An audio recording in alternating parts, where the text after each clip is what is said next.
Hi everyone, welcome to week number 2. So in our second week of the term, we're going to continue on with chemistry, but we're going to study the what we call macromolecules of life. So we're going to get into chapter 2, the chemical basis of life.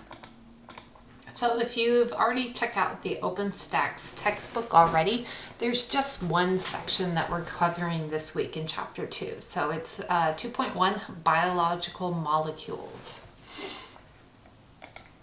So by the end of this video, and it's going to be a long one because we do have quite a few objectives to cover, you should be able to describe the ways in which carbon is critical to life, as well as explain the impact of slight changes in amino acids on organisms. You should be able to describe the 4 major types of biological molecules, as well as understand the functions of the 4, okay? And just realize that I did add some extra slides in there that are not covered in your textbook, but are part of your learning objectives. So if you're, using your textbook and you notice that your textbook does not talk about dehydration synthesis reactions, this video will cover that part, okay? So let's go ahead and talk about carbon, okay? So just to review,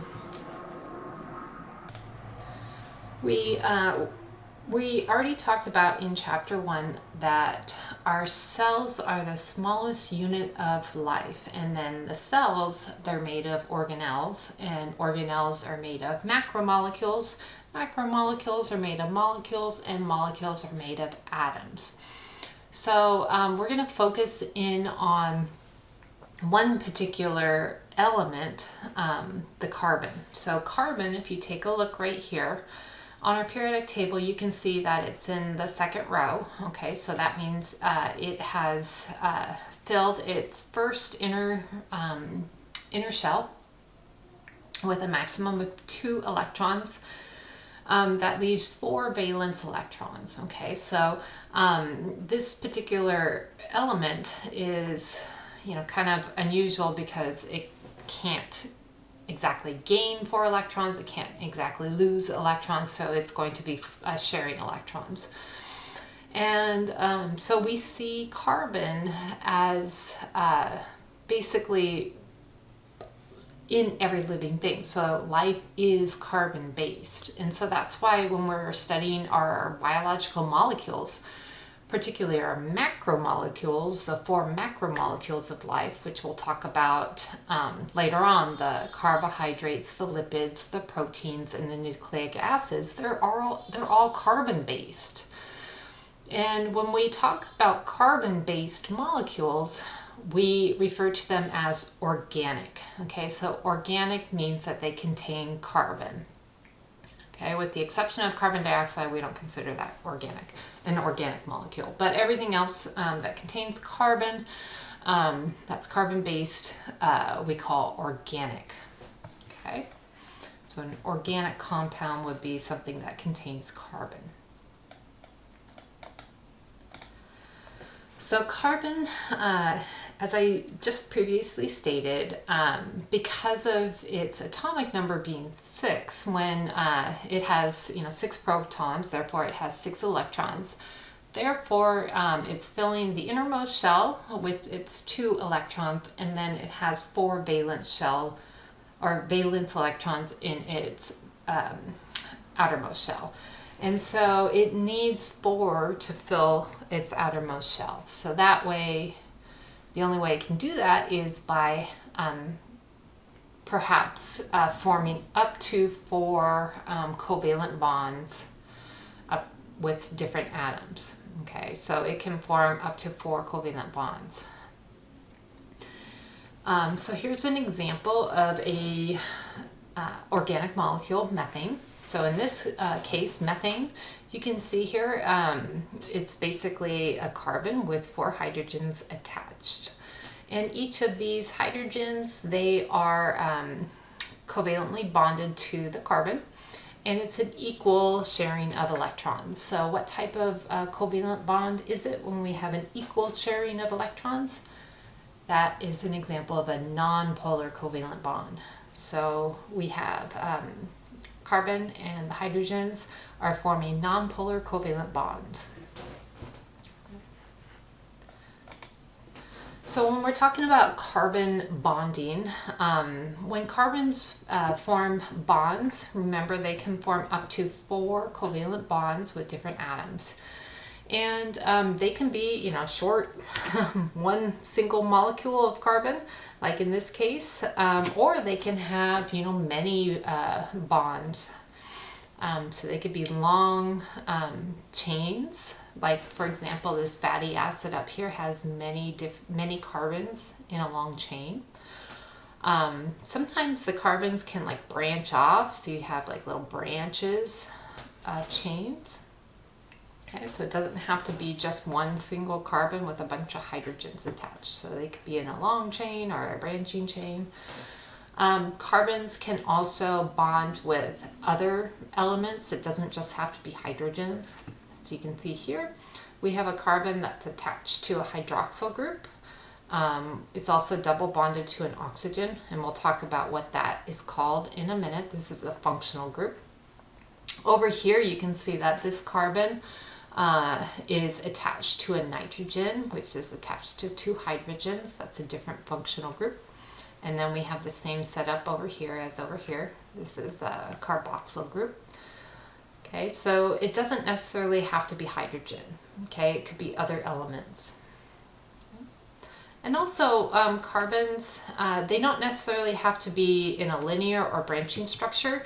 They can also form rings. So here's an example of a ring structure for carbon. In this case, this is a glucose molecule. So glucose is a type of sugar, and you can see how it's arranged where we have our carbons. They're kind of linked together, where we have one group kind of off to up here, and then you have this oxygen over here. So it's kind of an interesting design there.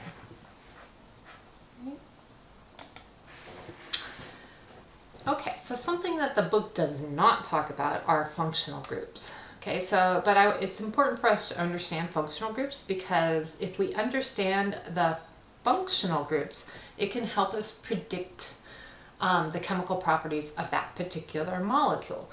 Okay, so functional groups are just groups of atoms that provide or impart a specific function to a carbon skeleton. So these are attached to the carbons, okay? So imagine where that R is. Okay, that would be a carbon attached to it where, there's multiple carbons. It's whatever's over here. The rest of the molecules over here. So I think in your learning objectives, they want you to know a couple of them. So I'm going to go through a few of them, not all of them. The most important ones. So you are already familiar with hydroxide, so we'll start with the hydroxyl group. So remember, hydroxide is OH, negative. Well, a hydroxyl group, imagine this is a carbon with other stuff attached. This is just the OH attaching to that carbon, okay? So when we have a hydroxyl group attached to the carbon molecule, this makes the molecule polar, okay? Because remember, oxygen tends to be more electronegative. And so it's going to make at least this side of the molecule more polar, okay? So that's a unique property that it can bring to that particular molecule. The molecules that have hydroxyls attached, they are also known as alcohols. So usually you'll see the hydroxyl groups attached to basically carbons that we then label as alcohols, okay, like ethanol or something like that, okay? Another one that you probably should be familiar with would be a carbonyl. So a carbonyl is just a double bond to oxygen from the carbon. Okay, so here we have a double bond to an oxygen. So in this case, this also creates the polar property, okay, for the atom. And the reason why I want you to know carbonyl is because of this. So this is carboxyl. Now if we look at carboxyl, it's actually a combination of carbonyl and hydroxyl. So here's the carbonyl and here's the hydroxyl. So basically it's an easy way to remember it. So if you know carbonyl and you know hydroxyl, you see both of them are present in carboxyl. So when we see carboxyl, this particular group, which we actually saw in the previous slide, okay, so here's a carboxyl group, here's a carboxyl group. These, oh, and there's a hydroxyl group right there, okay. So these are indicating acids. Okay, so basically when we see something like this, carboxyl groups will release hydrogen ions into a solution, so they're considered acidic. So we'll see, basically when we see things like this, we'll consider them acidic. Okay. So this is an important functional group along with the hydroxyl and the carbonyl, which is combined basically. Another one that you'll probably need to know is the amino group. So the amino group, imagine again, this is a carbon right here. We have a nitrogen with 2 hydrogens attached. Okay, so just like in the previous slide, here we have a nitrogen and 2 hydrogens attached. So this is an amino group. Hey, wait a minute. This is an amino group. This is a carboxyl group, which is an acid. This right here is an amino acid. Okay, so I mean, this is actually an amino acid. This is an amino acid right here. I can tell that just because there's an amino group here and acidic carboxyl group here. Okay, so again, the functional groups can give away the function of the molecule. So an amino group, basically we have the nitrogen and then the 2 hydrogens, so they accept the hydrogens and to form the amine, the ammonia. Okay, so when that happens, it tends to make them more basic. Okay. So you'll see that when we talked about our proteins later on. And then the last one we'll talk about are the phosphates. So the phosphates, they have the P, you remember? So P for phosphate. So here's our carbon over here. And so the phosphate has, has 1 phosphorus and has, you know, the 4 oxygens attached. So in this case it will be charged, so it'll release hydrogens, and so it will also be acidic as well. Okay, so this is a phosphate group is what it's called. So we'll see this when it's attached to a nucleic acid. So just remember, like a carboxyl group has a carbonyl and a hydroxyl. Amino has the N. Phosphate has the P. Okay? And then you don't really need to worry about the methyl or the sulfahydryl. Unless you want to, you know, sulfa has an S, methyl has, you know, it's basically like our methane that we saw before, minus 1 hydrogen. So it's attached to another C. Okay, so those are functional groups, and then again they help us kind of figure out the overall, we can guess the function of that particular molecule by what functional groups are attached. Now another thing that your book does not go into is how we go from you know, small molecules to large molecules. So to do that, we go through a process known as dehydration synthesis. Okay. So dehydration synthesis is a reaction where we're building large molecules, okay? And the way that we do this is we're taking smaller molecules, which we call monomers. So monomers are subunits or building blocks of most macromolecules. Okay, so we have these little subunits of each of the types of macromolecules. And in order for this reaction to take place, if you notice that word dehydration, what does that sound like? We're dehydrating something. Well, what happens when you dehydrate? You lose water. So in order for this reaction to take place, we need to release a water molecule for a bond to form between the two monomers. So let's take an example of a subunit monomer here. Here's another subunit monomer here. So these two monomers are actually two carbohydrates. They're two glucose molecules. So here's one glucose molecule, and here's another glucose molecule. So these two glucose molecules are going to undergo a dehydration synthesis reaction.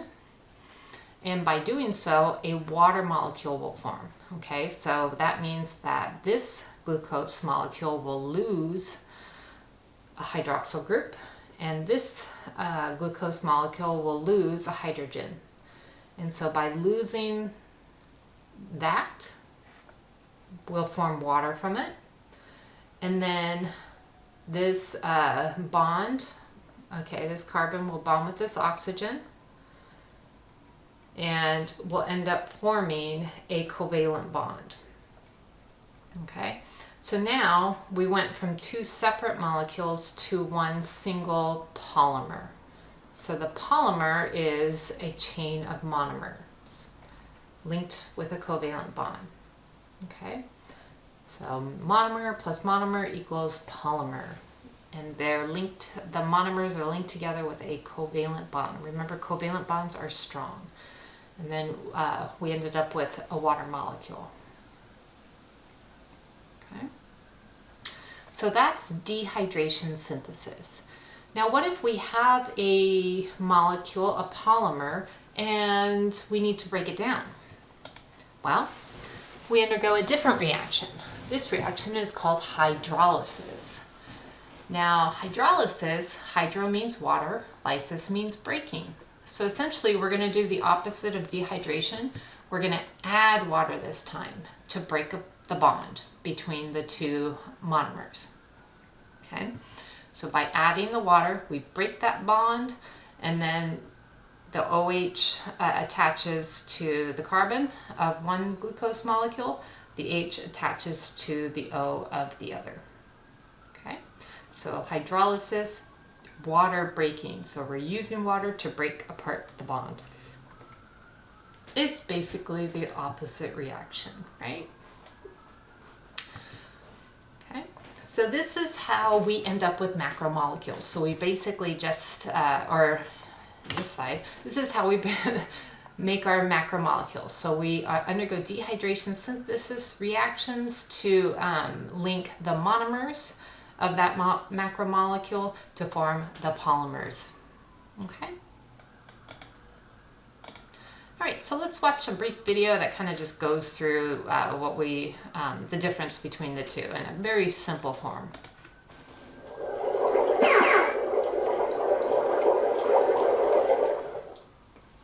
Many important biological molecules are made of repeating subunits, called monomers. When many monomers join, the result is a polymer. For example, amino acid monomers join to form a protein polymer, and glucose monomers combine to form a complex carbohydrate polymer. Biological polymers form by dehydration synthesis reactions. As you can see here, each of the monomers in this reaction has a hydrogen, or H, and a hydroxyl, or OH group. In the course of the reaction, the hydrogen is removed from one monomer and the hydroxyl group from the other. The hydrogen and hydroxyl group combine to form water, and a bond links the two monomers. Hydrolysis is the opposite of a dehydration synthesis reaction. During a hydrolysis reaction, a polymer is reduced to its monomer subunits by the addition of water. In fact, the word hydrolysis literally means to break water. The hydroxyl group from a water molecule attaches to one monomer, and the remaining hydrogen attaches to the other monomer. In other words, water is used to break the bond holding monomers together. Let's do a quick recap. During dehydration synthesis, monomers join to form polymers, and water is released. The opposite happens during hydrolysis, where water is added to the reaction to break a polymer into monomers. All right, so now you know the difference between the two, as well as the terms monomer and polymer. Okay, let's go on. So now we're going to get into examining our 4 macromolecules of life. So we're going to go through each one of these in detail. So we'll go through the carbohydrates, the lipids, the proteins, and the nucleic acids. And you'll notice that, well, 3 of them make up your diet, right? The carbs, lipids, and proteins, you need, certain percentage of your daily diet should be carbs, and then lipids, and then proteins. So you are what you eat. So basically, we are carbon-based. These are carbon-based macromolecules, and they are used to build everything in your body. So we'll go ahead and start out with an Amoeba Sisters video that goes through a description of each type as well as their function. And then we'll go through each one individually. So let's watch that Amoeba Sisters video.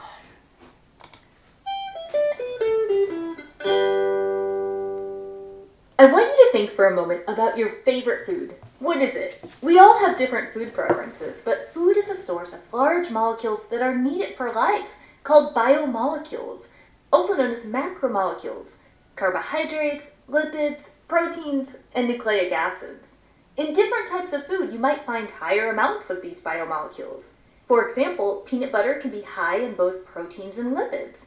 And while we'll mention examples of foods that contain different biomolecules in this video, this is not a video on nutrition. This is a video on the classes of biomolecules and their importance to the structure and function of cells, and therefore also to the entire organism, because organisms consist of these cells. Before we get into details about the 4 biomolecules, we need to talk about one very important vocabulary word, the word monomer. A monomer is a building block. If I had some large substance, the parts that make up that substance are called monomers. With each biomolecule class, we will mention its monomer if it applies. We'll start with the biomolecule class of carbohydrates. Generally, food sources such as bread, pasta, fruit, and vegetables tend to be high in carbohydrates. The monomer of a carbohydrate, remember that means the building block, is the monosaccharide. One example of a monosaccharide is the sugar glucose. Glucose is a pretty big deal considering it's used in cellular respiration to make ATP, an energy currency.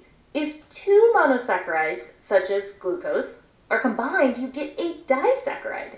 For example, put these 2 glucose sugars together and you get the disaccharide maltose. By the way, a lot of sugars have that OSE ending. Glucose, maltose, lactose, sucrose, fructose, I could go on. The ending OSE can be a carbohydrate clue. If you join a lot of monosaccharides together, that can combine to make a polysaccharide, a big carbohydrate. So how are carbohydrates important to an organism and the structure and function of its cells? Well, plants have cell walls of carbohydrates, specifically a large one known as cellulose. Fungi have cell walls of carbohydrates too, specifically one known as chitin. Fun fact that carbohydrate chitin is also what makes up the exoskeleton of insects.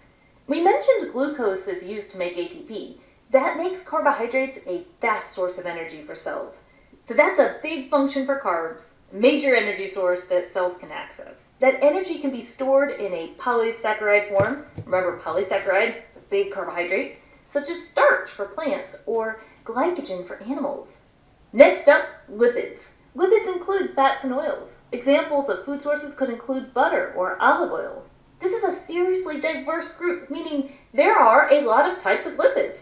There are triglycerides, there are phospholipids, there are steroids. These are just some examples. Most, but not all, lipids have building blocks of glycerol and fatty acids. One thing, though, that lipids generally share? Generally, they're hydrophobic, or at least contain a significant hydrophobic component. That means lipids, or at least a major component of them, don't like water. Lipids generally won't dissolve in water. And that's interesting, as generally the other biomolecules will. So how are lipids important to an organism in the structure and function of its cells? Remember how we said all cells, plant cells, animal cells, all cells, have membranes? Well, thank you, phospholipids, for that phospholipid bilayer, because that's right, lipids make up cell membrane structure. Lipids have a major function of being a source of long-term energy storage. You remember how we said carbohydrates were a fast source of energy, but when those carbs are used up, lipids have a function as long-term energy storage that an organism can use. Lipids are also very important for different types of insulation. The insulation may involve helping a cell carry an electrical impulse. For example, this myelin sheath made of lipids that can be found on many neurons. Or the insulation may involve temperature regulation, so thermal insulation. For example, the blubber on this adult harp seal is made of lipids, helping it conserve heat. Another cool function about lipids, many lipids act as hormones, which are chemical messengers for many different processes. Next up, proteins. Protein food sources include beans, meat, nuts, and eggs. The monomer of a protein is an amino acid. Usually proteins consist of many amino acids bonded together. There are different types of amino acids. So how are proteins important to an organism in the structure and function of its cells? Structure-wise, tissue like muscle tissue consists heavily of proteins. Proteins can make up all kinds of other structures, hair or collagen, for example. Proteins can also be found embedded in cell membranes as protein channels. And channels are important to that cell membrane structure with functions of letting certain substances pass through. Proteins can also be receptors, which are critical in cell signaling, so cells can coordinate actions together. Most enzymes are made of proteins. Remember, enzymes can build up or break down substances in all kinds of metabolic processes. Antibodies, which are made by immune cells in your body, are proteins, and they are involved in protecting your body. And some critical hormones, such as insulin, are proteins. And when we start talking about genes, genes are made of DNA, but many genes do code for proteins. And that brings us to our last one that includes DNA, nucleic acids. Nucleic acids include DNA and RNA, which we'll get to in more depth when we get to genetics. Nucleic acids have a monomer called a nucleotide. That's going to be an easy one for you to remember because nucleotide sounds like nucleic acid. By the way, you might wonder, are nucleic acids like DNA and RNA found in my food? And the answer would be yes. Whenever you eat something that came from something living, it actually could still have DNA inside it. For example, when you eat a strawberry, you're actually crunching all the cells that made up that strawberry, and in the nucleus of all those strawberry cells is DNA. Any type of life, like plants or animals or fungi or bacteria, they must contain nucleic acids like DNA to direct the cell's activities. How are nucleic acids important for your cells? Well, most of your cells contain all of your genetic information in the form of nucleic acids, DNA and RNA, and this is needed for the coding of your traits. Traits involved in structure and various functions. Okay, so we just did a very general tour of 4 biomolecules. Before we go, I just have to marvel at biomolecules structure because it's absolutely beautiful. So if I arrange them in the order we did, carbs, lipids, proteins, and nucleic acids, how might we remember the major and most common elements in them? There's a popular mnemonic known as CHO, CHO, CHON, CHOMP, although it's CHOMP with an N, to help me remember the C for carbon, H for hydrogen, O for oxygen, N for nitrogen, and P for phosphorus. Does that mean you won't find other elements in the biomolecules? Of course not, but it's important to understand the arrangement of these elements in biomolecules because the structure of the arrangement greatly impacts their function. You can learn more in our further reading suggestions in the description. Well, that's it for the Amoeba Sisters, and we remind you to stay curious.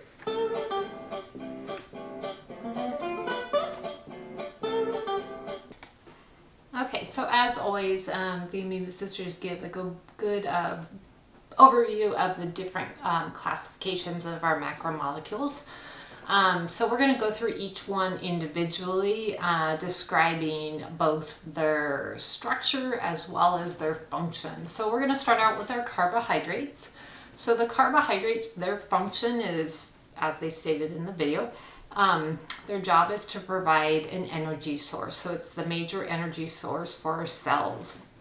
So the video talked about how glucose is used for cellular respiration, and we'll get into that later in the term. I think it's chapter 7. Also our cells, well, not all of our cells, but plant cells in particular require carbohydrates for structural support. So The cell wall of a plant is made of cellulose. And cellulose is actually the most abundant organic molecule on Earth because there's a lot of plants out there. And so there's a lot of cell walls. And so it helps keep the plant cell protected. It's that rigid structure for the cell. So those are two functions of the carbohydrates. Now, as the video stated, the monomer of a carbohydrate is the monosaccharide. And what's interesting about the monosaccharide is that the structure, the chemical formula for the monosaccharide has a ratio of 1 carbon to 2 hydrogens to 1 oxygen. So if we take, for example, glucose has 6 carbons. And so right away you can tell me how many hydrogens it has. It has 12, right? Because it has twice as many. So 6, it would be C6H12O6. So it has 6 carbons and 6 oxygens and 12 hydrogens, twice as many. Okay, so the carbohydrates, they're always in that same ratio of carbons to hydrogens to oxygens. So we're going to take a closer look at the monomer, the monosaccharides, and then we'll talk about the disaccharides, which di means 2, mono means 1. So we'll talk about how you stick together 2 monosaccharides to form a disaccharide through a dehydration synthesis reaction. And then we'll talk about polysaccharides. So poly means many, so that would be our complex carbohydrates. So let's start with the monosaccharides, also known as the simple sugars. So mono means kind of one or single. Saccharides, I think the Latin for that is like sweet. So think of them as, you know, the simple sugar. And this is the monomer. And for the most part, the carbohydrates, their monomers are typically 3 to 6 carbons long. So you don't, and usually they're about 5 to 6, somewhere around there. So here's an example of 3 of them. And ironically, if I looked at their chemical formula, they would be identical. So they all have 6 carbons, they all have 12 hydrogens, and they all have 6 oxygens. So they're what we call isomers of each other. So even though they have the same chemical formula, you can see that their structures are slightly different. So for example, look at glucose. Glucose has a carbonyl group here, but fructose, its carbonyl group is over here. Okay. Glucose and galactose, they kind of look very similar, right? But, look at where we have 2 hydrogens on this side and then we don't on this side, okay? So there's just slight differences in their structures, okay? So that makes them different molecules. And all 3 of these are important energy sources for cells, okay? So you can think of, you know, glucose is the primary source we use for cellular respiration. But all of them can be used as an energy source. Okay. So a disaccharide is basically 2 of these stuck together, right, through a dehydration synthesis reaction. So when we dehydrate, we remove a water molecule. So in this case, we will remove a hydroxyl group from one of them and a hydrogen from another. And so by removing the hydroxyl and the hydrogen, we will bring them together to form basically 2 monomers stuck together with a covalent bond, which we call a disaccharide. So an example of that would be if we did this with glucose and fructose. Remember, glucose and fructose, they actually have the same chemical formula. So C6H12O6. Okay, we can remove a oxygen and a hydrogen and 2 hydrogens. So there's our water. And then we end up with C12H22O11, which is the chemical formula for sucrose. And sucrose is table sugar. So if you use like table sugar or like sugar that you use to bake with, it's basically just a glucose molecule and a fructose molecule stuck together with a covalent bond. Okay? And there's different types of disaccharides. So you may have heard of like lactose or maltose. Okay, so those are some examples of other disaccharides. And then finally we have our polysaccharides. So polysaccharides are many of the monosaccharides linked together with those covalent bonds. So we have a long chain of them. So we're going to focus in on, well, I guess we'll focus in on 4 of them. Usually we just talk, I think in your notes there's 3 of them. So we have starch, glycogen, and cellulose in your notes. And what's unique about these 3? What's unique about these 3 molecules is that they have the same exact monomer. They're actually made of the monomer glucose. These are all glucose molecules or monomers covalently bonded. The only difference is how they're covalently bonded. So if you look at cellulose, for example, look at how cellulose, this CH2OH group is up and then down and then up and then down, whereas on starch it's up, up, up, up, up. Okay, so that's different. And then glycogen, it is up, up, but then it's also branched, whereas starch, it's always kind of, it's just a chain. So glycogen's similar to starch in that it's always up like that, with the OHs down, but it branches off. So you have these little chains with branches. All right? So they're all 3 of these have the same monomers. It's just the position of the monomers makes them different from each other, or the structure of the monomers makes them different. And so they have different functions. Okay, so let's talk about starch first. If you think about starch, which foods are high in starch? So the first thing that comes into mind is a potato. Okay, potatoes have a lot of starch in them. And if you think of a potato, that's a tuber. It's just basically, you know, this big thing of starch that grows underground. Well, why does it do that? Well, it's storing sugar for the plant.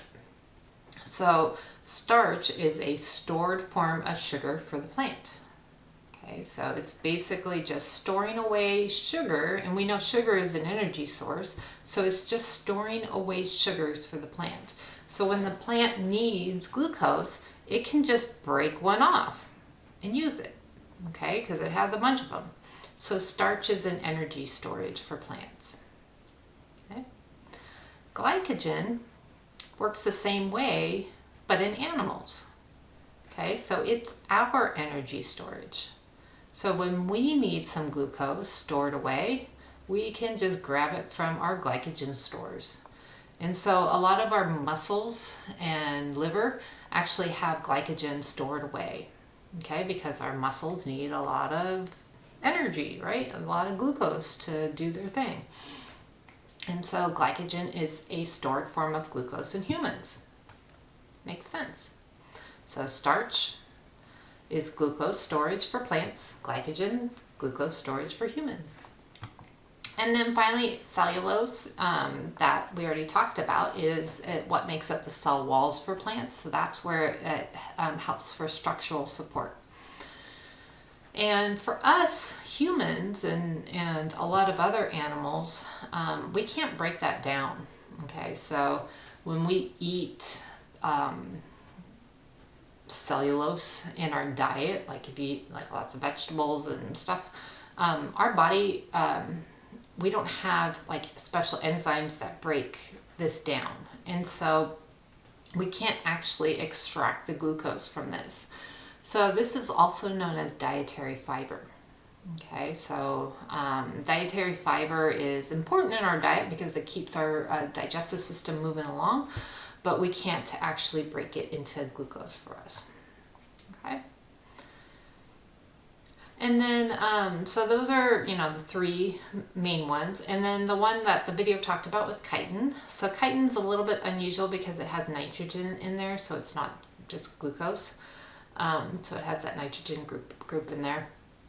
And it makes the cell walls of fungus, so that's a different kingdom, right?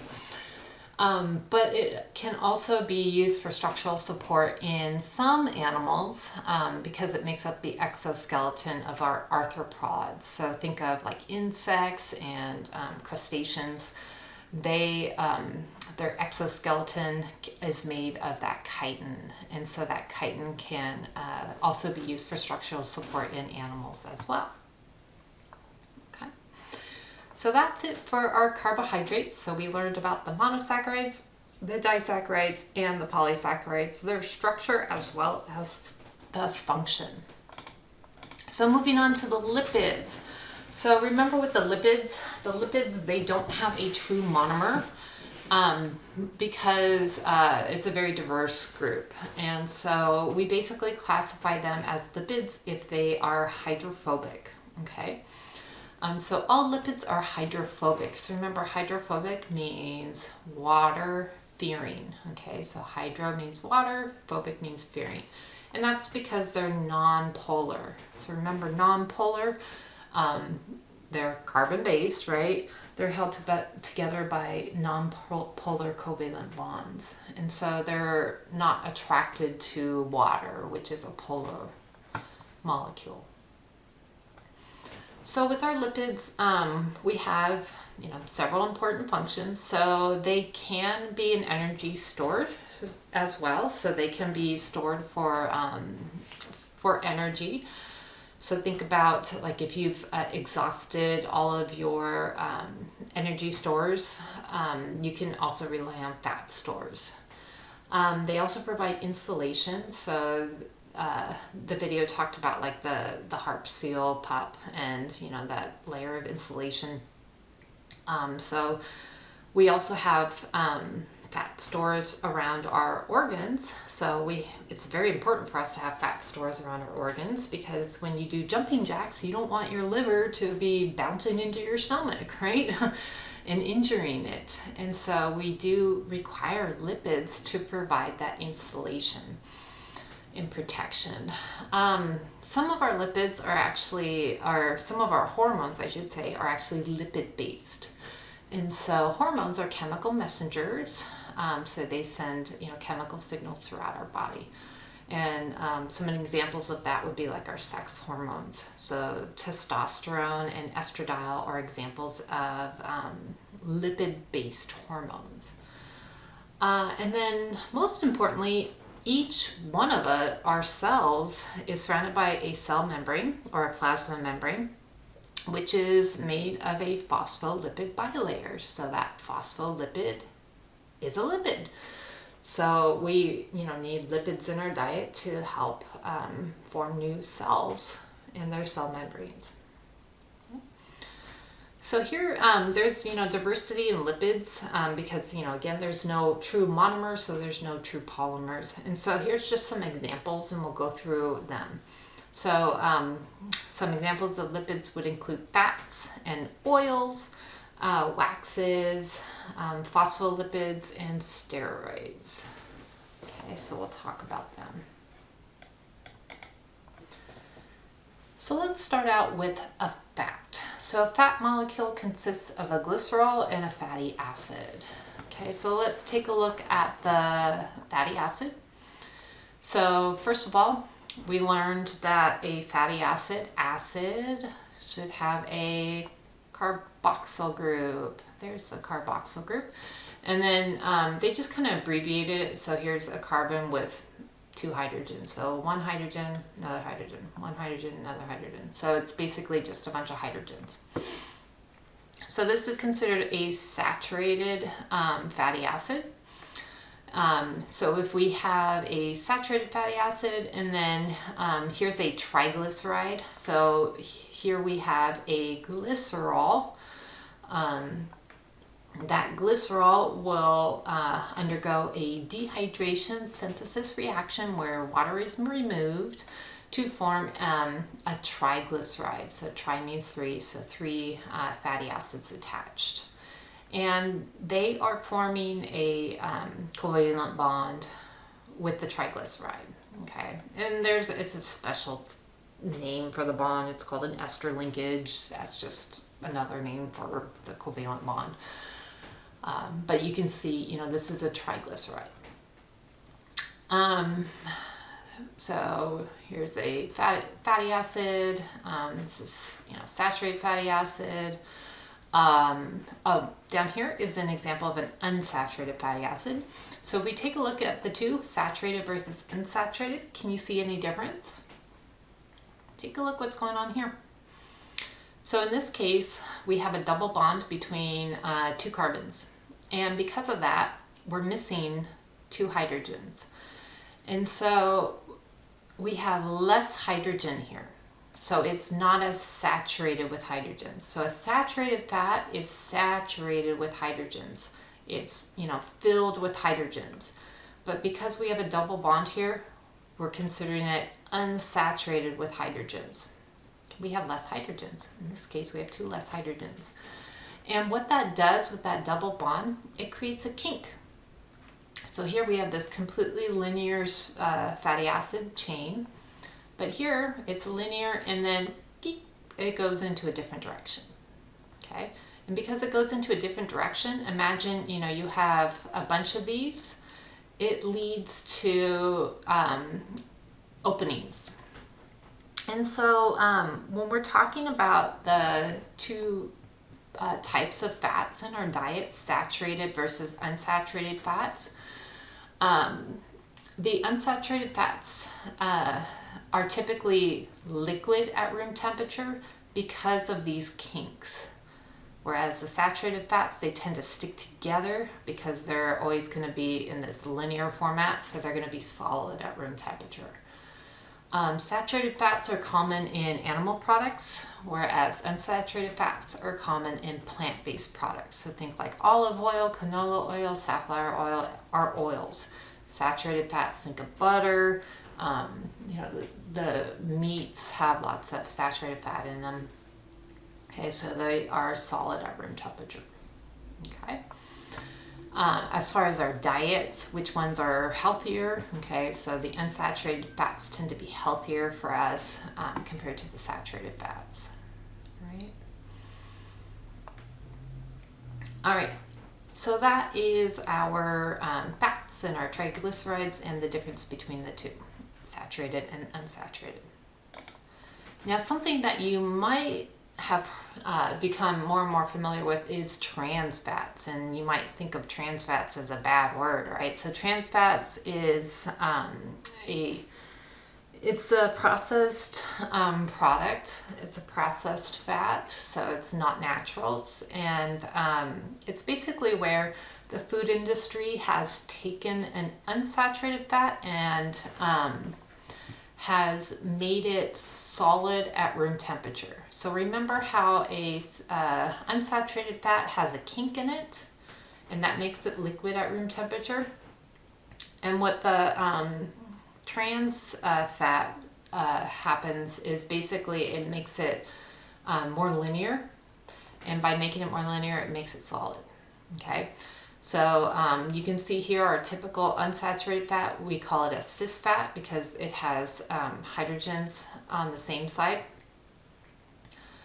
So cis means same, and then trans fat means that they are on different sides. And when it's on different sides, it kind of balances it out, so it makes it more linear. And as it's more linear, it becomes solid. And so products that are made with these trans fats, they unfortunately, our body doesn't know what to do with it. Okay, we have special enzymes in our body to handle regular unsaturated fats, but we don't have enzymes to deal with trans fats. And so when our body encounters trans fats, it doesn't know what to do with it. And so that causes it to remain in our bloodstream longer than it should. And it could end up causing health issues. Okay, and it's actually actually more deadly than a diet filled with saturated fat. So trans fats they're finding is really, really bad for like heart disease and things like that. So products that have trans fats would be things like margarine and shortening and even some of the peanut butters. Luckily, it's been banned, so most products don't have it anymore, but because it's used in heavily processed foods, those processed foods could, because they have a long shelf life, they could still be on the shelves, and people could still be buying them. Okay, so just be aware, trans fats, if you do come across them, like if you see a food label that has trans fats, you might want to steer clear. It's not a healthy food product. Okay. And then the final category of fats or lipids we're going to talk about are the phospholipids and the steroids. So the phospholipids, those are the major constituent of our plasma membrane.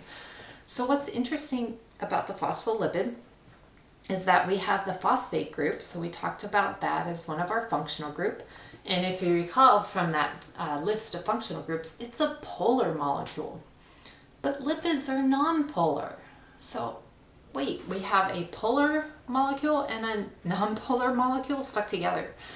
And so that makes it kind of a unique property. So we end up with a phospholipid having what's called a hydrophilic end. Hydrophilic, remember, means water loving, and a hydrophobic end, which is the water fearing end. Okay, so the lipid end is hydrophobic, and then the phosphate group, which we call the head up here. This is the head and these are the tails. The phosphate head is hydrophilic. The fatty acid tails are the hydrophobic tails. Okay. And we'll talk more about the phospholipid,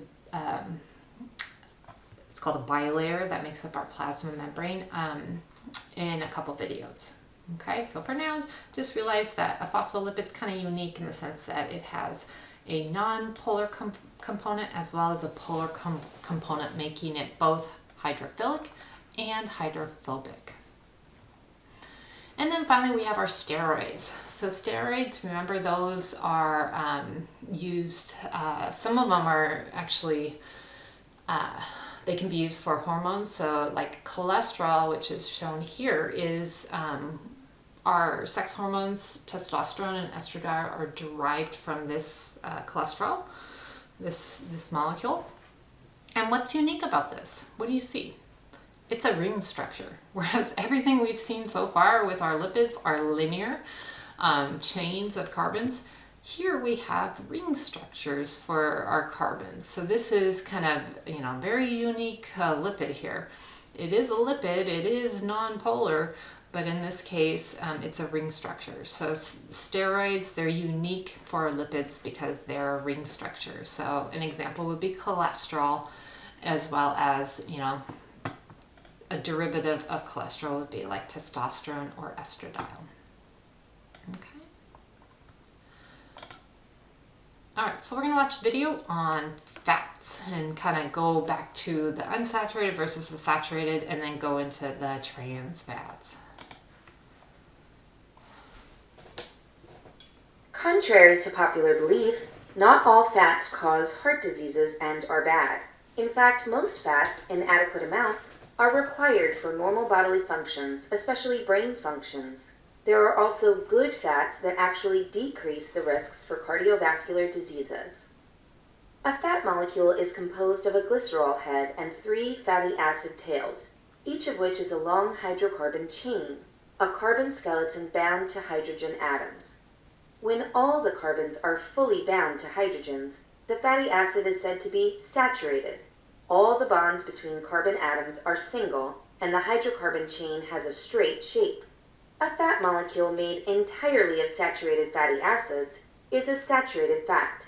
Due to their straight tails, saturated fats are compact and solid at room temperature. On the other hand, when the hydrocarbon chain has fewer hydrogens, it is said to be unsaturated. Instead of binding to a maximum number of hydrogens, Some carbon atoms bind to each other via a double bond. The presence of double bonds may bend the hydrocarbon chain, creating gaps between molecules, making them less compact. As a result, unsaturated fats are usually liquid at room temperature. A fat molecule that contains only one double bond is a monounsaturated fat, while one that has multiple double bonds is polyunsaturated. Dietary fats provide fatty acids for the synthesis of the cell membrane, a vital component of all animal cells. The gaps in unsaturated fatty acids provide membrane fluidity, facilitating membrane transport and cellular signaling.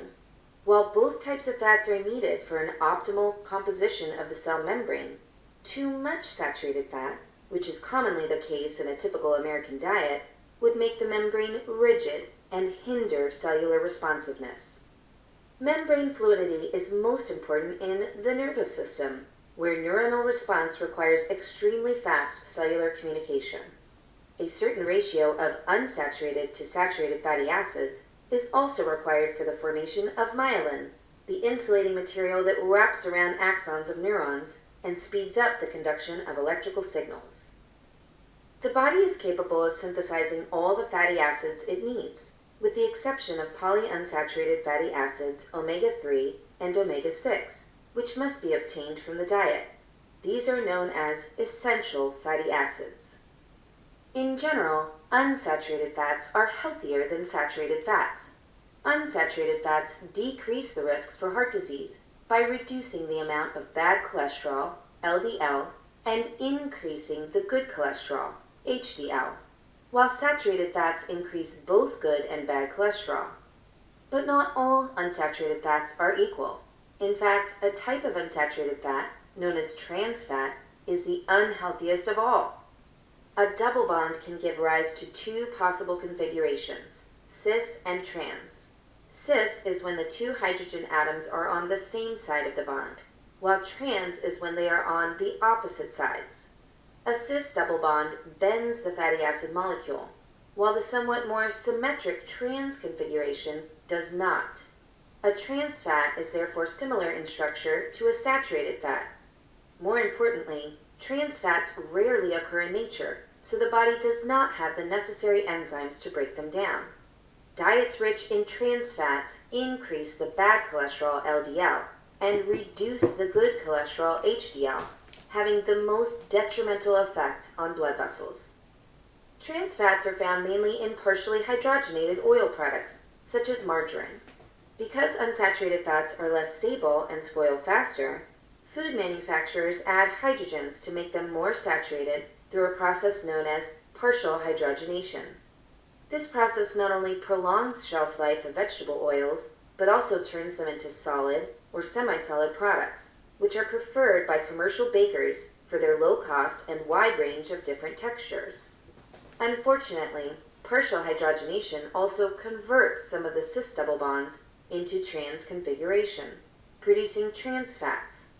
The FDA has officially banned production of partially hydrogenated oils in June 2018, but products made earlier may still be in use until January 2020. And back to our macromolecules, now that we have an understanding of lipids, we'll continue on with our third macromolecule, the protein. So proteins, they're like carbohydrates in the sense that they have a true monomer and true polymer. So their monomer is an amino acid. So when we take multiple amino acids and chain them together, they form a protein. So the protein is the biological macromolecule. Now proteins, I always think of them as like the building blocks of life because they have so many functions. So we're going to kind of talk about some of their functions. So they're involved with structure. So think about, your nails, your hair. It's all protein. Okay, keratin is a protein that's making up your hair and your nails. So they're, protein is part of, your structure. Regulatory. So like on the surface of the cell membrane, there are these proteins that actually stick out and they help receive, they're receptors, and they actually receive signals and substances from nearby cells and things like that. Contractile, so think about what your muscles are made of. So actin and myosin, so they're involved with like contraction and relaxation. Protective, a lot of your immune system is made of protein-based cells. So think of like the antibodies and stuff like that are protein-based. Transport, so if you take a look at inside of your cell, you have it's kind of like a skeleton inside the cell. We call it the cytoskeleton, but it helps transport things from one side of the cell to the other. Storage, so think of like a chicken egg. If you open a chicken egg, what do you have inside? You have like an egg white and an egg yolk. The egg white is basically a bunch of amino acids. Albumin is amino acid, so it's just protein. Enzymes, so what are enzymes? They speed up chemical reactions, and most enzymes are protein based. And then we already talked about lipid based hormones. A lot of our hormones are also protein based. So for example, insulin is a protein based hormone that helps regulate your blood sugar levels. So we have a variety of different functions that are for our proteins. So let's start out with our monomers, the amino acids. So amino acids, they're the monomers that make up the proteins. And we've already looked at them briefly. So basically they're made of an amino group and a carboxyl group. So here we have a central carbon. So that central carbon has a carboxyl group on one side and an amino group on the other side.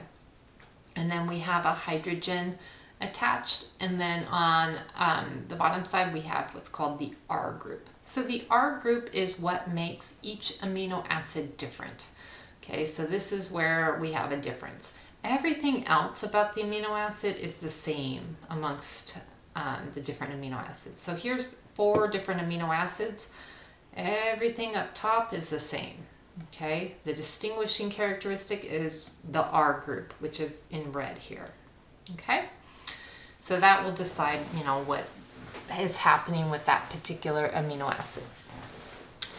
And when we are talking about the R group, some of the R groups, you can see because of the function, they have actually different properties. So we didn't really talk about this functional group, but remember methane is CH4. So this is CH3, so this is a methyl group. And methane is nonpolar, so guess what? This is also nonpolar. So think of it, alanine, this particular amino acid, has a nonpolar component to it. So nonpolar, that would be hydrophobic. So that might behave differently than something like this that's acidic, okay? So aspartic acid would be, this is a carboxyl group, so that would be acidic. This here is an amino group. So amino group are basic, right? So here's a base, here's an acid, here's a bunch of methyl groups. So, that could determine how the protein or the amino acid reacts. Okay. So as far as the amino acids go, they go through the same dehydration synthesis process that carbohydrate would do. So here we have let's just use this example here of an alanine and a valine. Okay, so we have let's say these two are going to be bonded together through a dehydration synthesis reaction. So for that to take place, what do we have to do? We have to remove a hydroxyl group and a hydrogen. So imagine that water molecule is removed, and then the hydrogen and the nitrogen will unite with the carbon and the oxygen over here to form a covalent bond. And that particular covalent bond is actually called a peptide bond.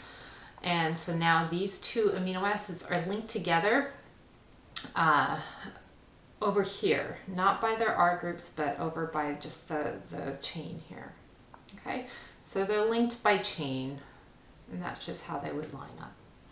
So once we have, a bunch of amino acids linked together with their covalent bonds, their peptide bonds, we call that a polypeptide. So that's the polymer of the amino acid. Now what's unique about the proteins is once we get the chain of amino acids, it's not a fully functioning protein yet. The chain of amino acids will start to fold.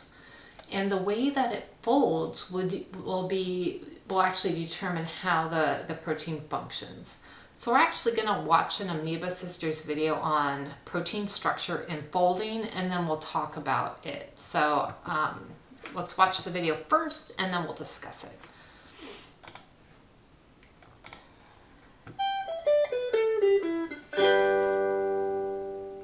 We all have things that challenge us, and for me, it is folding. Sheets, towels, shirts. Let's just say I invest a lot in anti-wrinkle laundry spray. Amazing invention. My issue with folding extends to paper too. I know foldables in the classroom can be a powerful way to organize concepts, but for me, it was the actual folding part that I tended to get stuck on. You may think of folding as a convenience, of a way to take something and make it more organized or condensed so it doesn't have to take up so much space. This is true, but in biology, folding can actually have a lot to do with function. We've mentioned how amazing proteins are. They can play so many roles. They can make up channels, be part of a structure, serve as enzymes for important biological processes, be involved with protecting the body, just to name a few. We've also mentioned that you are making proteins all the time in a process known as protein synthesis. But the conclusion of producing a long chain of amino acids doesn't necessarily equal a functional protein. There are modifications to a protein that often need to happen in order for it to be functional. By modifications, we can mean many things. It might be adding certain chemical groups, such as phosphorylation, something to definitely explore. But another important event to make a functional protein is, believe it or not, folding. But before we get into protein folding, let's talk about shape and why shape is so important. Shape and function in biology frequently go hand in hand. In our cell signaling video, we mentioned how protein receptors and the signal molecules that bind them can fit together so perfectly to start some type of cellular response. Or in our enzyme video, we talk about how enzymes, which are frequently proteins, have a very specific shape for the substrates that they build up or break down. When we talk about the way proteins are folded, we need to understand the different levels of protein structure, because there are different ways of folding that can happen in the different structural levels. The first level of protein structure is primary structure. This is the sequence of amino acids that make up a protein. Amino acids are the monomer, which means the building block, of a protein. They are held together by peptide bonds. In protein synthesis, amino acids are added to form a polypeptide chain, and proteins are made of one or more of these polypeptide chains. Genes, which are made of DNA, determine the order and number of these amino acids. That sequence is critical to the protein's structure and function. In our mutations video, we talk about how one amino acid can be changed in sickle cell disease. Even a single change of an amino acid has the potential to affect a protein's function. We do want to point out each amino acid has a carboxyl group, an amino group, and an R group. An R group is also called a side chain. So even though we have them drawn here like a chain of circles, realize that each of these circles we're drawing is an amino acid like this. Next, we move on to secondary structure. Folding is really going to start to happen. In secondary structure, the sequence of amino acids that we mentioned in primary structure can fold in different ways. The most common ways are the alpha helix and the beta pleated sheet. And which one of those foldings the protein does depends on the amino acid arrangement it has. Both of these shapes are due largely in part to hydrogen bonds. Those hydrogen bonds can occur at specific areas of the protein's amino acids. Specifically, these are hydrogen bonds involving the backbone of the amino acid structure. On to tertiary structure. This is looking at more folding that occurs in the 3D shape of a functional protein. And a lot of this is due to something we haven't mentioned much, the R groups, also called side chains.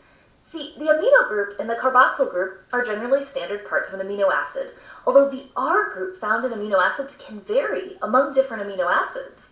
That means the R group can define the amino acid and can make amino acids behave a certain way. For example, some R groups are hydrophilic. They like water. Some R groups are hydrophobic. They don't. And remember that proteins contain many amino acids, which can contain different R groups, and so different areas of the protein can therefore be impacted based on those R groups. When protein folding is going on, amino acids with hydrophilic R groups may hang out on the outside, while hydrophobic R groups, where are they? They might hang out at the inside part of the protein. The 3D shape is due to other interactions besides hydrophobic interactions. Ionic bonds, van der Waals interactions, disulfide bonds, and hydrogen bonds, all involving the R groups, can influence the folding occurring in tertiary structure, something to explore. Now, when we've been talking about a protein, we've been talking about a polypeptide chain that has been folded into a functional protein. But proteins can be made of one or more polypeptide chains, and in quaternary structure, you are looking at a protein consisting of more than one polypeptide chain.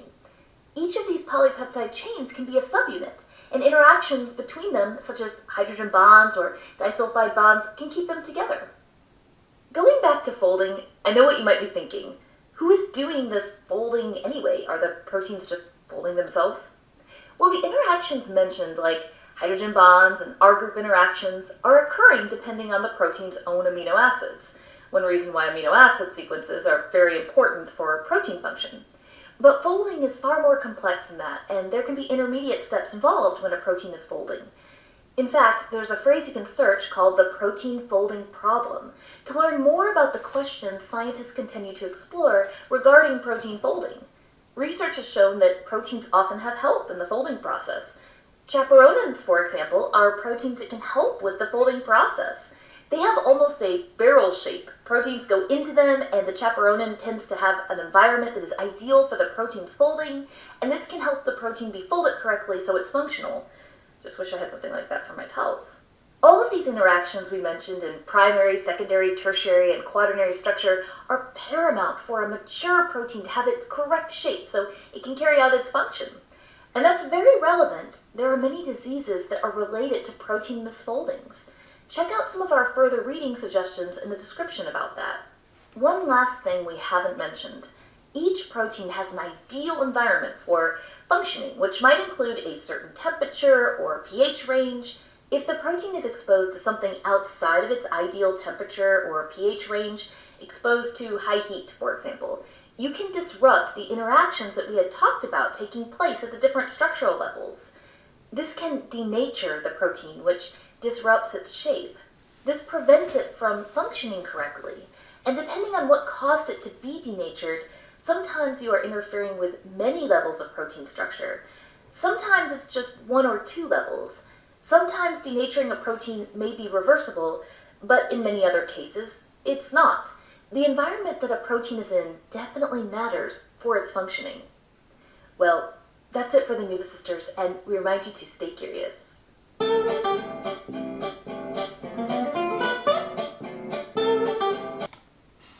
Okay, so now that we have a basic understanding of how proteins are folded, let's go through the 4 levels of protein structure, starting with the primary structure. So basically, when we have our monomers linked together with those covalent bonds through that dehydration synthesis reaction, we form that primary protein structure. So we can see here how the amino acids are all linked together. They almost look like beads on a string. Okay, so that's that primary protein structure. So it's just the sequence of the amino acids linked together by those peptide or covalent bonds. Okay, and then once we have this structure, okay, and let me just go back a couple slides if I can. Go back. Not that slide. There we go.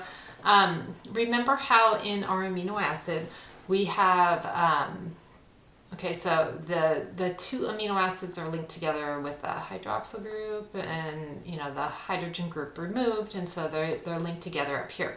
But we have these hydrogens sticking out on one side, and then we have these R groups or R chains on the other side. So the second structure is going to involve these hydrogens, okay? So let's go back to our secondary level. Okay, so the secondary level involves the hydrogen bonding from the peptide backbones. Remember those hydrogens sticking out? So if we have a hydrogen over here that's sticking out, and it's going to, be slightly partially positive, it's going to, maybe be attracted to the end over here, okay? So it might start to cause that protein or that amino acid chain to fold on itself. And by doing so, it can form, basically there's two main structures, either a beta pleated sheet or an alpha helix. Okay, so that's just due to those hydrogens forming hydrogen bonds with other amino acids. Okay, so it could either, do these repeating patterns or a helical form. Okay, so that involves the hydrogens. The tertiary structure involves the R group. Okay, so the side chains, the R groups become involved.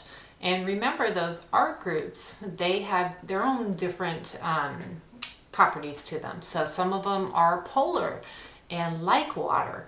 So they, might be okay being kind of towards the outside of the molecule. Some of them are non-polar and are scared of water. They're hydrophobic. And so they might fold inward to be away from the water. Some of them might be charged, okay? So they might, be attracted to the opposite charge. Some might be acidic, some might be basic, some might there's different properties to each of them. And so that's going to affect how this amino acid chain goes from the secondary structure to the tertiary structure, how it starts to fold into this 3D shape. Okay, so it's due to the interaction of those R groups. Okay, so the properties of the R groups will determine how that amino acid chain folds further. Okay. Now at this stage, this could be the end of the protein. Okay, so this could be a fully functional protein at the tertiary stage. Okay. However, some proteins involved multiple polypeptide chains. Okay, so when we have more than one polypeptide chain, we end up linking them together to form a quaternary protein structure. So this just consists of more than one amino acid chain. So a quaternary would be the addition of multiple polypeptide chains kind of linked together. All right. So think primary is just the chain of amino acids linked together with their covalent bonds. Secondary, the involvement of the hydrogen bond, the hydrogens from the amino acids forming hydrogen bonds to nearby amino acids. Tertiary structure involves the R groups and their properties. Okay, and then fully functional protein at this stage, or we add in other polypeptides to form the fully functioning protein. Okay.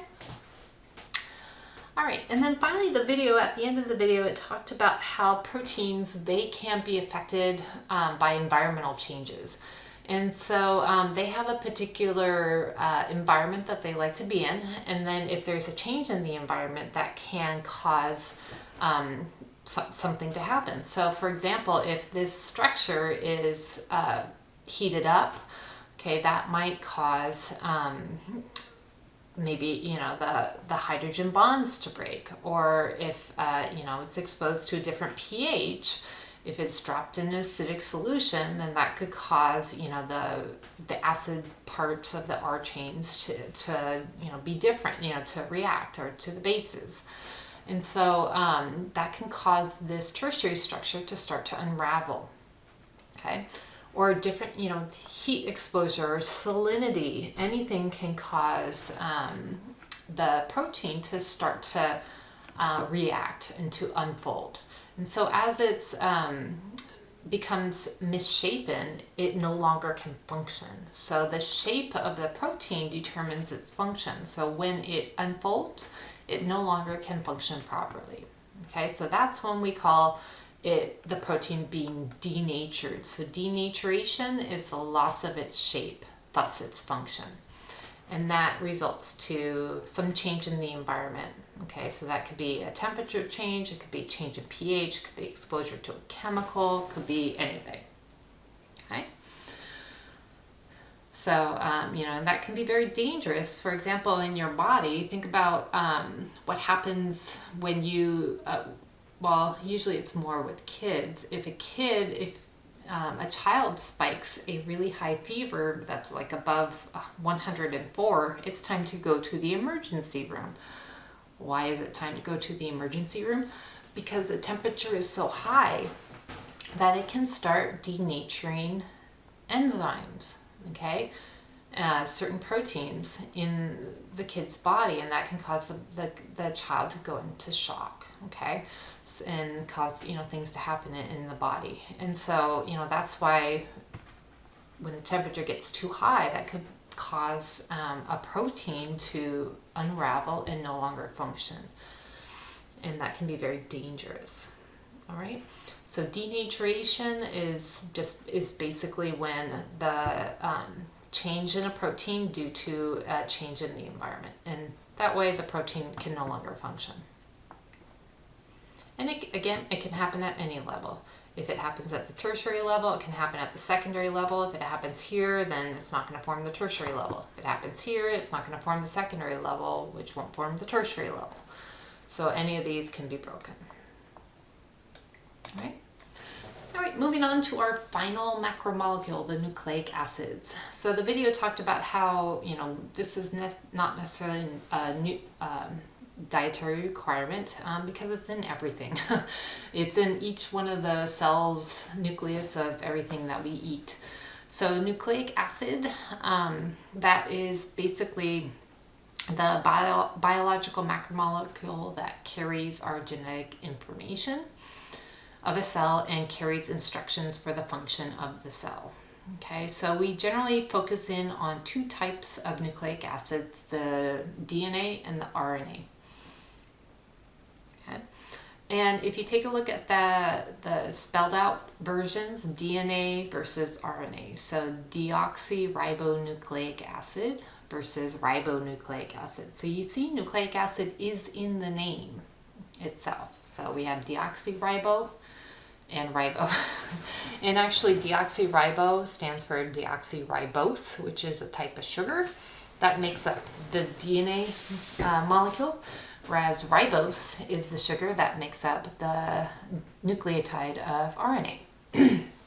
So speaking of nucleotides, nucleotides are the monomers of our nucleic acids. And nucleotides, they are made of three components. We have the sugar. So again, for DNA, this particular sugar is called deoxyribose, and for RNA, the sugar is called ribose. And these sugars, by the way, they are 5 carbon ring sugars, so they look a little different than our, the 6 carbon hexagons that you see with glucose. So these are 5 carbon. And that sugar is attached to a phosphate group. Okay, so that's a functional group. And then on the other side, it's attached to a nitrogenous base. Okay, so you can see the nitrogenous base is filled with nitrogen. So easy to remember. All right.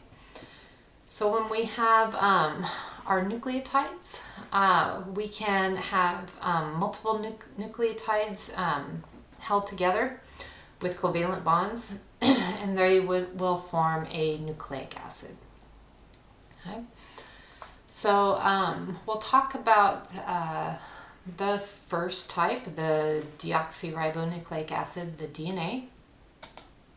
So DNA is actually composed of 2 strands of nucleotides And those two strands, they are held together. Basically, they have what's called a sugar phosphate backbone.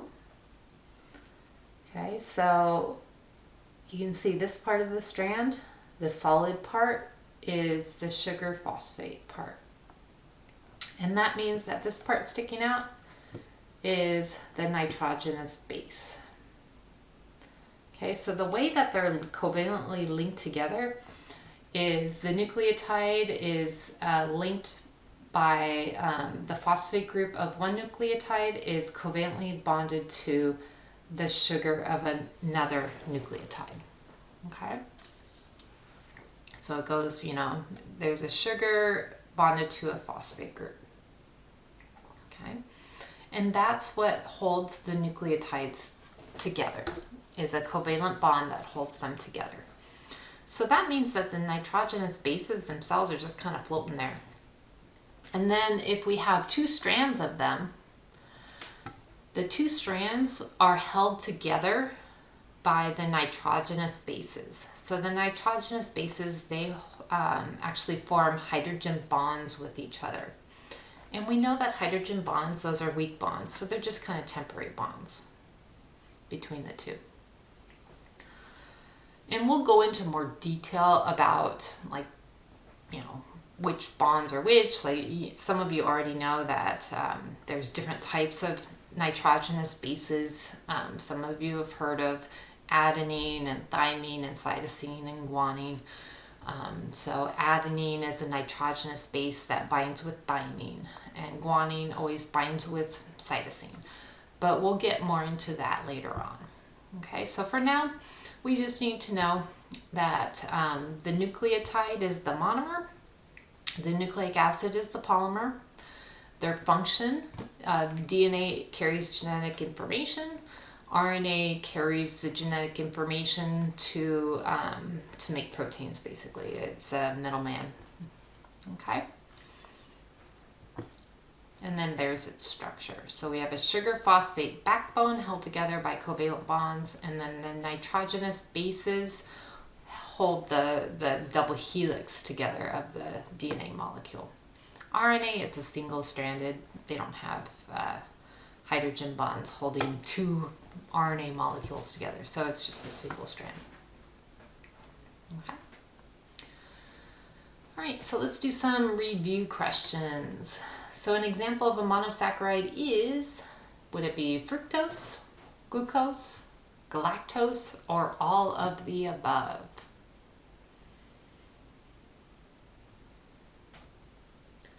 If you answered all of the above, I would agree with you. So remember, fructose, glucose, and galactose, they all have the same chemical formula, C6H12O6, but they are structural isomers of each other. So they actually structurally look different from each other, but they have the same chemical formula. So these are all examples of monosaccharides. Cellulose and starch are examples of, would it be monosaccharides, disaccharides, lipids, or polysaccharides? If you said polysaccharides, I would agree with you. So remember, cellulose is a structural component of plant cell walls, whereas starch is a storage of glucose for plants. Phospholipids are important components of, would it be plasma membrane of animal cells, the ring structure of steroids, the waxy covering of leaves, or the double bond in hydrocarbon chains? If you said the plasma membrane of animal cells, I would agree with you. Actually, it's for all cells, not just animal cells. So they're part of all cells. And then finally we have the monomer that makes up proteins are called, is it nucleotides? Is it disaccharides? Is it amino acids? Or is it chaperones? So what is the monomer that makes up proteins? If you said amino acids, I would agree with you. So remember, amino acids are the building blocks of our proteins. right, so that's it for chapter 2, the chemical basis of life. So in our textbook, we just have 2.1, biological molecules of life.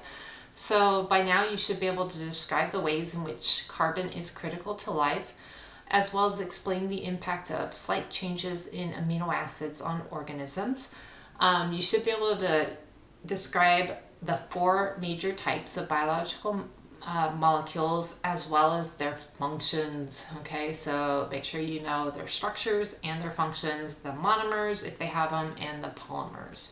Okay, so by now you should have the lecture component, the fundamentals down, so you should be able to complete the worksheet as well as understand going into the lab, which will be on those, actually 3 of those macromolecules.